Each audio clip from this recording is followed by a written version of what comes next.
That I know for the Chinese systems, at least for the systems that I've studied, um, both in the Buddhist and the Shaolin, and then the Wudong and the Xingyi, Bagua, and Tai Chi, it depends really on the teacher, but they're all specifically taught the same thing.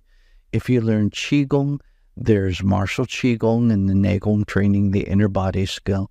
Then there's healing Qigong, where you enhance the energy in the 5 yin organs and the yang organs. And then you have the spiritual Qigong, which is striving for quiescence and awakened perceptual awareness. And so when you do Qigong, they're not really separated. They just teach you this for this stage. And then as you evolve, they start changing the types of Qigong. And then from there, once you get to a certain point, then your awakening perceptions shift the way you heal, shift the way you train. Everything is set in that way. Currently, from what I've noted in the public, they use it like a business. So you'll get a little bit of Qigong and you'll get a little bit of this martial training but originally it was all integrated, all as one particular type of journey, as it were. And do you think that is because of the secrecy of the training, or is because the teacher didn't have the teachings, or it's just kind of both? I've had, I remember, Diego, I had this one famous, really famous Kung Fu master. He came from San Francisco and he wanted to go private to learn my Neigong training. And I was shocked. This was, I guess, when I came back from Colorado, so it was like in mid-'80s. And I'm like, why are you, because he had books, he had seminars, and he was very famous. And I go, why do you want to learn from me? I'm a white guy. And he goes, because you have the Neigong training. And I go, but you're Chinese? He goes, yes, but you know that in our tradition, only the oldest brother gets the Neigong training. Everybody else gets forms and such. So we're withheld because the oldest brother usually is the lineage holder. He passes it down, the master passes it down to him. And I'm in competition with my oldest Kung Fu brother. And so he's learning from the master, but he's not teaching it, because in that training, you have notoriety, you have power, and it helps to fill the rice bowl. At that point, he can do things that the other students can't. So it's about that training. So I know that you have the training, so I want to learn it from you.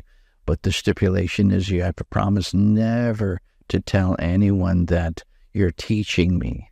And I looked at him and I go, okay, but you pay double. He got all this. He goes, why? I go, because you will never give me credit.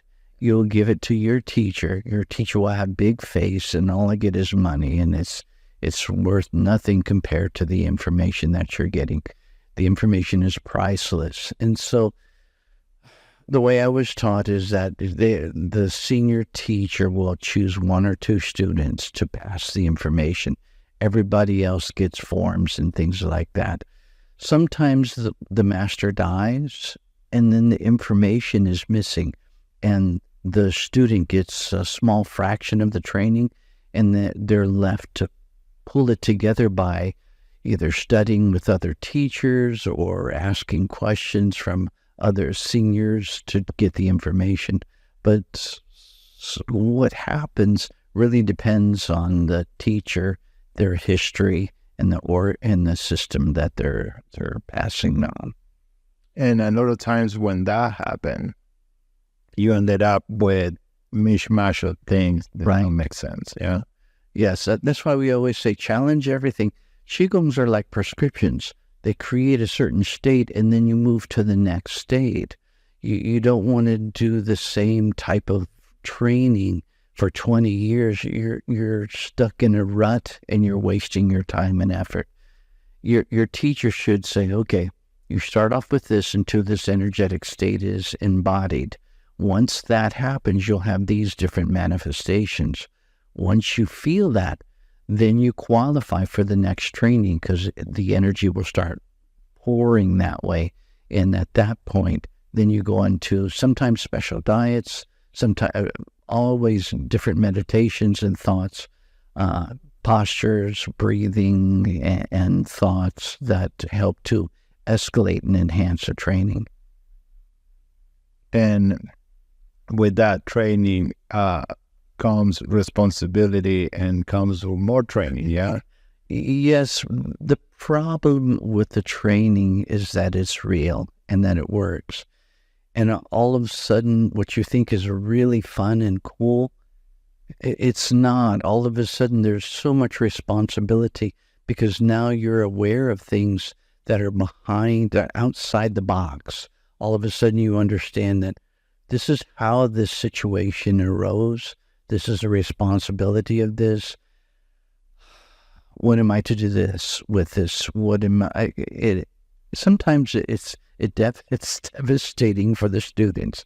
Diego, we always tell the students, and they're always zealous, but sometimes it destroys relationships because when you destroy your old nature, you also destroy the old support system that maintained that.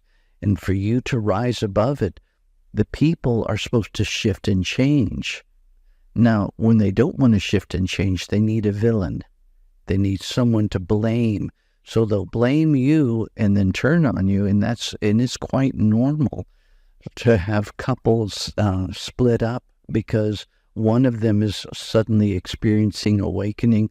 They're aware of different things that they were never aware of before, and they want to share it with their partner, but the partner refuses to grow and to move on. And so the partner, instead of growing, will attack them, and their friends will attack them. It's just human nature. We talk about it because although you hear it, when it actually happens, it's painful. It's quite painful.